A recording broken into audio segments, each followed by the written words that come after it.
مرحا کب سے رومان شاہ کو فون کر رہی تھی۔ اب وہ اس کا فون اٹینڈ کر کے اسے سمجھانے کی کوشش کر رہا تھا اور دور بیٹھا ہوا ڈاکٹر شاہ زیب اپنی آفس چیئر پر بلیک شرٹ اور بلو جینز کے اوپر وائٹ کلر کا ڈاکٹروں والا کوٹ پہنے ہوئے، گلے میں اسٹیتھوسکوپ ڈال کر اپنی سیٹ پر بیٹھے ہوئے، اپنے ہونٹوں میں بال پین کو دبائے ہوئے مسکرا رہا تھا۔ ڈاکٹر شاہ زیب مرحا کو بہت پسند کرتا تھا۔ ڈاکٹر شاہ زیب نے پہلی بار مرحا کو ہاسپٹل میں دیکھا تھا جب رومان شاہ کی امی بی پی شوٹ کر گیا۔ اس وقت رومان شاہ اور مرحا اپنی ماں کو لے کر ہاسپٹل میں آئے تھے، جہاں پر ڈاکٹر شاہ زیب بھی رومان شاہ کی ماں کی عیادت کرنے کے لیے پہنچا۔ ڈاکٹر شاہ زیب کو مرحا پہلی نظر میں ہی بہت اچھی لگی تھی۔ وہ بہت معصوم اور نازک سی لڑکی تھی اور اپنے بھائی کی بہت چہیتی۔ جب کبھی بھی رومان شاہ کی ماں بیمار ہوتی یا ان کا چیک اپ کرنا ہوتا تو اکثر مرحا ہاسپٹل بھی ان کے ساتھ ہوا کرتی تھی، اور گھر پہ جاتا تب بھی مرحا اپنی ماں کے ساتھ ہی ہوتی تھی، اس لیے اکثر ڈاکٹر شاہ زیب کی نظر اس پر پڑ جاتی تھی۔ مرحا کبھی بھی خود سے ڈاکٹر شاہ زیب سے بات نہیں کرتی تھی، اور ڈاکٹر شاہ زیب بھی مرحا کو بلاتے ہوئے ہچکچاتا تھا، کیونکہ رومان شاہ ایک الگ مزاج کا بندہ تھا، جسے یوں اپنے گھر کی عورتوں سے کھلے عام اپنے دوستوں کی ملانا یا خود دوستوں کے گھر کی عورتوں سے ملنا زیادہ پسند نہیں تھا۔ ڈاکٹر شاہ زیب اپنے یار کی سعادت سے بخوبی واقف تھا، اس لیے وہ خود بھی اپنی حدود اور دائرے کراس نہیں کرتا، مگر مرحا کے لیے اپنے دل میں پلتی ہوئی محبت کو ڈاکٹر شاہ زیب نہیں روک سکا، اور آہستہ آہستہ وہ محبت اپنی جڑیں مضبوط کرتی جا رہی تھی۔ اس وقت بھی وہ مرحا کے فون آنے پر مسکرا رہا تھا۔ ڈاکٹر شاہ زیب جانتا تھا کہ رومان شاہ اپنی بہن سے بہت پیار کرتا ہے، اس لیے اس کی بہن اکثر اس سے چھوٹی چھوٹی فرمائشیں کرتی رہتی تھی، جن کو پورا کرنا رومان شاہ اپنا فرض اول سمجھتا تھا، مگر اس وقت وہ شاہ زیب کا لحاظ کرتے ہوئے مرحا کو فون بند کرنے کا بول رہا تھا، مگر بیچارہ پچھلے 15 منٹ سے اسے سمجھا رہا تھا کہ فون بند کر دے، مگر اب بھی اس کا فون چل رہا تھا۔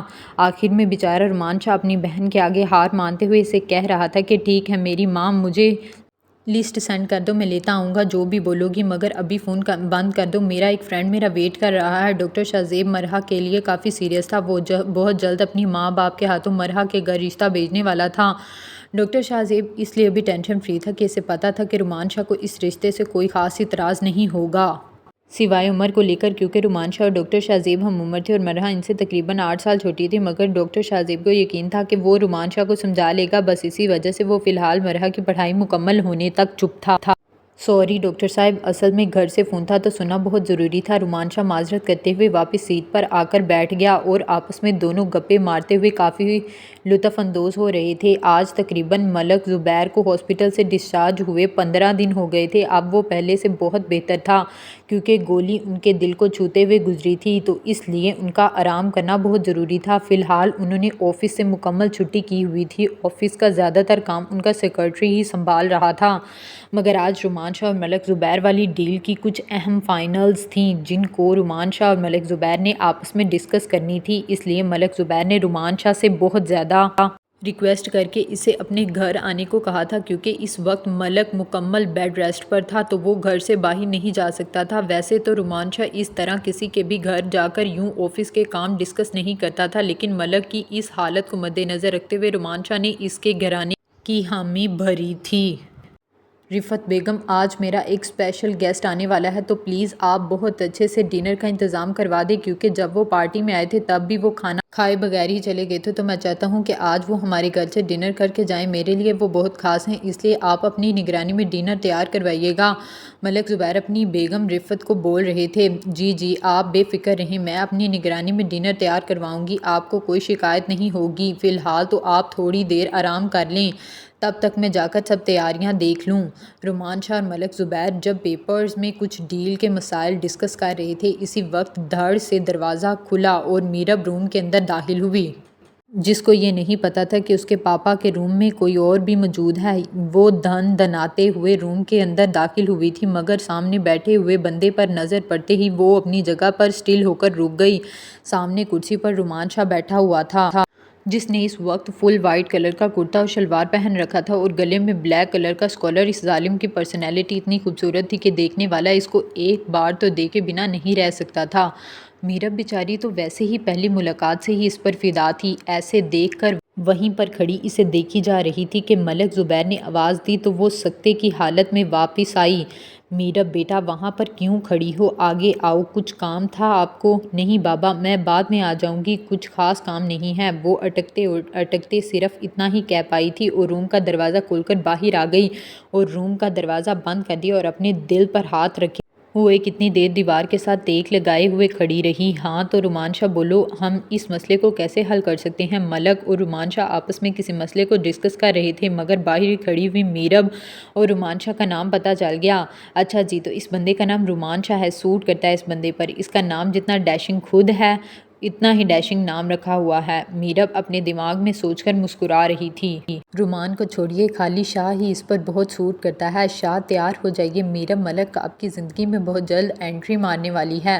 پسند آ گئے ہیں آپ میرب کو، اور جو چیز میرب ملک کو پسند ہوتی ہے اسے میرب اپنا بنا لیتی ہے۔ وہ خود سے ہی باتیں کرتی ہوئی شرما کر اپنے ہونٹ کا نچلا کنارہ چباتے ہوئے روم میں آ گئی۔ ہائے اللہ میاں، یہ کتنا خوبصورت ہے، اللہ میاں اگر تو دعائیں سنتا ہے تو اس بندے کو میری قسمت میں لکھ دے۔ میرب نے جب سے ہوش سنبھالا آج پہلی بار اس نے دعا کر کے اپنے رب سے کچھ مانگا تھا، کیونکہ میرب کو ہمیشہ ہر چیز تھالی میں سجی ہوئی ہی ملی۔ میرب آج اپنے دل کے ہاتھوں سے مجبور ہو کر اپنے رب سے رومان شاہ کو مانگ رہی تھی، اس بات سے بے خبر رومان شاہ کانٹوں سے بھرے ہوئے ایک جھاڑ کا نام ہے جس سے مل کر نازک سی میرب ملک نے زخموں سے چور ہو جانا ہے۔ رومان شاہ کے جانے کے بعد میرب نے اپنے پاپا کے موبائل سے رومان شاہ کا نمبر نکال کر اپنے فون میں سینڈ کر کے اپنے پاپا کے فون سے واٹس ایپ چیٹ کلیئر کر دی۔ اب وہ اپنے بیڈ پر لیٹے ہوئے رومان شاہ کا نمبر اپنے فون میں سیو کر رہی تھی۔ لگے ہاتھ میرب نے اپنے پاپا کے فون سے رومان شاہ کی واٹس ایپ پکچر بھی اپنی طرف سینڈ کر دی تھی جسے اب وہ اپنے فون میں نمبر سیو کرنے کے بعد وال پیپر پر لگا رہی تھی۔ رومان شاہ کی پکچر کو اپنے فون کی سکرین پر لگاتے ہوئے اس نے اپنے لب رکھ کر اس کو محبت کا پہلا تحفہ پیش کیا۔ آئی لو یو شاہ، میرب آپ سے بہت پیار کرتی ہے۔ میرب کو خود پر یقین نہیں آ رہا تھا کہ وہ کسی لڑکے کے لیے اس قدر پاگل بھی ہو سکتی ہے۔ وہ تو ہمیشہ خود کو توپ جیسی چیز سمجھتی تھی، کالج میں ہزاروں لڑکے اس پر مرتے تھے مگر میرب نے کبھی ان کو گھاس تک نہیں ڈالا۔